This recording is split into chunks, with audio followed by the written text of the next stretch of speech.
அமர்ந்திருக்கும் திரு தனஞ்சயன் சார் அவர்களுக்கும், financier sir அவர்களுக்கும், ஹீரோ அவர்களுக்கும், இயக்குனர் தயாரிப்பாளர் அவர்களுக்கும், தயாரிப்பாளர் சங்க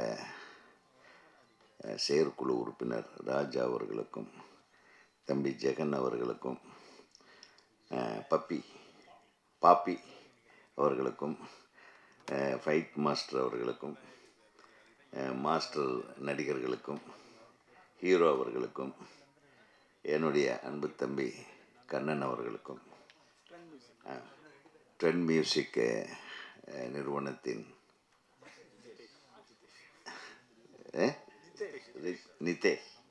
ஜிதேஷ் அவர்களுக்கும் மற்றும் எனது வளர்ச்சியிலும் நான் இப்போ படம் பண்ணாமல் இருக்கிறதுக்கும் காரணமாகிய எனது அன்பு பத்திரிகை நண்பர்களுக்கும், என்னை புகழ்ந்தவர்களுக்கும், என்னை இகழ்ந்தவர்களுக்கும், தன் சொந்த சங்கத்தையே திட்டி அமர்ந்திருக்கும் என் தம்பிக்கு, எப்பட்றா இதெல்லாம், நீ தான் அந்த சங்கத்தில் இப்போ தான் ஜெயிச்சிருக்கிறேன், வந்து அவங்களையே திட்டிகிட்டு இருக்கிறேன், கேள்விப்பட்ட தப்பாக நினைக்க மாட்டாங்க. பேசும்போது முதல்ல நம்ம என்ன பேச போகிறோம் அப்படின்றது தெளிவாக பண்ணிக்கணும். ஒரு அழகான படம், ஆதங்கத்தை நீங்கள் தான் ஆதங்கத்துக்காக தான் வருஷக்கணக்கில் நீங்கள் பதிவாக போட்டு அடுத்தவங்களை டார்ச்சர் பண்ணிகிட்டு இருந்தீங்களே, அது பத்தாது ஏதோ எலெக்ஷன் முடிஞ்சது. இப்போ ஏன் வரலன்னு நீ நிர்வாகத்தில் இருக்கும்போது உன்னுடைய நிர்வாகிகள்கிட்ட உட்காந்து நீ அங்கே கேட்கணும். இவங்கக்கிட்ட கேட்டால் இவங்க என்ன பண்ணுவாங்க? சொல்லுங்கள், ஏங்க வரல அப்படின்னு உங்களை கேட்டால் நீங்கள் என்ன பண்ணுவீங்க? இது அதுக்குண்டான இடம் இல்லை ராஜா. நான் சொல்கிறேன், நீ வந்து ஃபஸ்ட் டைம் இந்த நிர்வாகத்துக்குள்ளே வந்திருக்க, அந்த ஒரு ஆதங்கத்தில் பேசிட்டேன். பட் இங்கே பேசக்கூடாது, நீ அங்கே கேட்கணும். நான் மட்டும் தனியாக போகிறேன், என் தலைவர், செயலாளர், பொருளாளர், துணைத் தலைவர்கள், இணைச் செயலாளர்களை வரக்கூடாது, நான் அங்கே கேட்கணும். இங்கே வந்து ஒரு அழகான ஃபங்க்ஷன் நடந்துகிட்ருக்கும்போது திசை மாற்றி எவ்வளவு சிரமத்துக்கு நடுவில் தன்னுடைய ஆசையை நிறைவேற்ற ஒரு லதா மேடம் வந்து ஒரு அழகான ஒரு படத்தை எடுத்திருக்காங்க. அதை பார்த்து நான் எனக்கே ரொம்ப ரொம்ப ஆச்சரியமாக இருந்தது. நீங்கள் அழகாக பண்ணியிருக்கீங்க, உங்களுடைய இயக்கம் நன்றாக இருந்தது. அதை எடுத்துக்கிட்ட அந்த கொரில்லாகட்டும், அந்த சொன்ன அத்தனை மிருகங்களும் வந்து ஒரிஜினலாக அது ரொம்ப ரீக்ரியேட் பண்ணியிருக்கீங்க. அதுக்கு என்னுடைய மனமார்ந்த வாழ்த்துக்கள். அந்த ஹீரோயின் வரலன்றது திட்ட வேண்டியதில்லை, ரொம்ப நல்லா பண்ணியிருக்காங்க, அழகாக இருக்குது அந்த பிள்ளை, ரொம்ப சந்தோஷமாக இருந்தது. அந்த பொண்ணுடைய முகமும் அது இந்த காம்பினேஷன், இந்த கெமிஸ்ட்ரி நல்லா இருந்தது, ஹீரோவுக்கும் அந்த ஹீரோயினுக்கும். அது என்னம்மா அழகாக நடிச்சிருக்கு, என்ன டான்ஸ் பண்ணி, அதை அப்ரிஷியேட் பண்ணுங்கள். அது ஹீரோயின் வரல, ஜெயிச்சுட்டு போகட்டும், அவ்வளோதான். ஜெயிச்சா நம்ம படத்துக்கு ப்ளஸ்ஸு, அவ்வளோதான். அதனால் நம்ம படத்துக்கு நடித்த பொண்ணையே நம்ம ஒரு மேடையில் ஏற அது ஏன் திட்டிகிட்டு இருப்பானே, அது வரும். இந்த படம் ஓடிச்சுன்னா வரும், இப்போ உங்கள் வீடு தேடி வரும், அதுதானே உண்மை. ஆக முதல்ல வாழ்த்தி பழகுங்க. மரகதமலை இந்த படம் குழு எனக்கு ரொம்ப பிடிச்ச விஷயமே வந்து நாளைக்கு பெண்கள் தினம் நம்ம கொண்டாட போகிறோம். லதா அவர்களுடைய பேஷன் தான், அவங்களே தயாரித்து கதை, திரைக்கதை, வசனம், பாடல்கள், இயக்கம் எல்லாமே அவங்களுடைய ஃபேமிலி, டாட்டர்ஸ் எல்லோரும் சேர்ந்து ஒரு குடும்பமாக ஒரு படத்தை கொடுத்துருக்காங்க. அவங்களுடைய பசங்கள்லாம் சின்ன பசங்க நடிச்சிருக்காங்க, ஒரு ஃபேமிலியாக ஒரு படத்தை எடுத்திருக்காங்க. நான் படத்தை பார்த்தேன், எனக்கு ரொம்ப ஆச்சரியமாக இருந்தது. ஒரு சினிமாவை நான் டைரக்ட் பண்ணணும் அப்படின்னு ஆசைப்பட்டு வந்து அவங்களுக்கு பிடிச்ச அவங்க பேர பசங்களுக்கு கொடுக்குற அந்த கதையை நான் ஒரு படமாக எடுக்கணும் அப்படின்னு சொல்லிட்டு அவங்க தைரியமாக எடுத்து, இத்தனை ஆர்டிஸ்ட் இதில் சந்தோஷ் பிரதாப்னுடைய கான்ட்ரிபியூஷன் மிக பெருசு.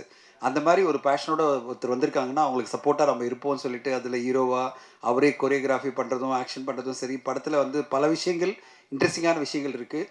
அனிமேஷன்லாம் அவ்வளோ அழகாக பண்ணியிருப்பாங்க. ஒரு டைகர் பார்த்தீங்க, ஒரு இதெல்லாம் பார்ப்பீங்க நீங்கள். பல விஷயங்கள் இந்த படத்தில் வந்து அனிமேஷன் வந்து ஒரு என்ன சொல்கிறது, மனித குரங்காக இருந்தாலும் சரி எல்லாமே ரொம்ப மெனக்கிட்டு இருக்காங்க, செலவு நிறைய பண்ணியிருக்காங்க.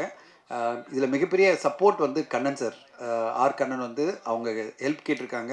சரிம்மா நான் கூடவே இருக்கேன், நீங்கள் டைரக்ட் பண்ணுங்கள், கூட இருக்கேன்னு சொல்லிட்டு கண்ணன் அவர்கள் மிகப்பெரிய கான்ட்ரிபியூஷன் பண்ணி இந்த படத்தை கம்ப்ளீட் பண்ணுறதுக்கு. ஏன்னா ஒரு ஃபஸ்ட் டைம் எடுக்கிற ஒரு டைரக்டருக்கு எவ்வளோ பிரச்சனை இருக்குமோ அதெல்லாம் ஸ்மூத்தாக சால்வ் பண்ணி நம்ம ஆர் கண்ணன் சார் அவங்களுக்கு ஹெல்ப் பண்ணியிருக்காரு. இந்த என்டையர் டீம், அதில் பார்த்தீங்கன்னா ஜெகன் ஒரு கிரியேட்டிவ் டைரக்டர் மாதிரி கூட இருந்துட்டு நிறைய விஷயங்கள் பண்ணி எக்கச்சக்கமான பல விஷயங்கள் சப்போர்ட் பண்ணியிருக்காரு. ஹோல் டீமும் ரொம்ப அழகாக இந்த படத்தை கொண்டு வந்திருக்காங்க. நான் படம் பார்த்தேன். ஒரு புதுமையான ஒரு முயற்சி.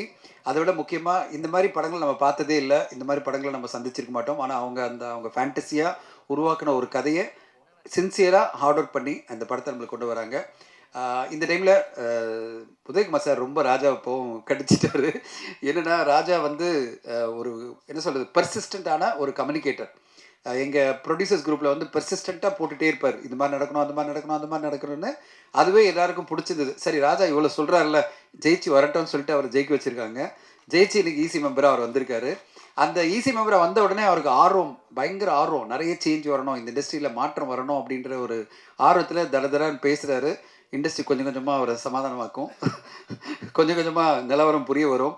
இந்த நிலவரம் என்ன மாதிரி, இந்த சினிமா எப்படி இருக்கும், இந்த சினிமாவில் வந்து அவ்வளோ ஈஸியாக சேஞ்சஸ் எல்லாம் கொண்டு வர முடியாது. எல்லோருமே டைம் எடுத்து தான் பண்ணுவாங்க. என்ன காரணம்னா சினிமா என்பது ஒரு கட்டுக்குள் கொண்டு வரக்கூடிய ஒரு விஷயம் இல்லை ராஜா. ஒரு ப்ரொடியூசருக்கும் அவருக்கு உரிமை இருக்குது. அவங்க பணம் போட்டு எடுத்திருக்காங்க. ஒரு டெமோக்ராட்டிக் உரிமைன்னு சொல்லுவாங்க. அது என் படத்தை எப்போ ரிலீஸ் பண்ணுறது என் டிசிஷன், நீங்கள் யாரும் என்னை கேள்வி கேட்க முடியாது. அப்படி தான் ஒரு தயாரிப்பாளர் சொல்லுவார். இன்றைக்கி 9 திரைப்படங்கள், புதிய திரைப்படங்கள் வெளியாகி இருக்குது. இந்த 9 திரைப்படங்கள் தயாரிப்பாளர்கிட்ட போயிட்டு நீங்கள் அடுத்த வாரம் போஸ்ட்போன் பண்ணுங்கன்னா நீங்கள் யார் சொல்கிறது தான் கேட்பாங்க. நீங்கள் யார் எங்களுக்கு சொல்ல முடியும்? இது எங்கள் படம், நான் சுதந்திரம் இருக்குது, எனக்கு ஒரு வியாபாரம் பண்ணுற சுதந்திரம் எனக்கு இருக்குது, நீங்கள் என்னை வந்து கண்ட்ரோல் பண்ண முடியாது அப்படின்னு அவங்க சொல்லுவாங்க.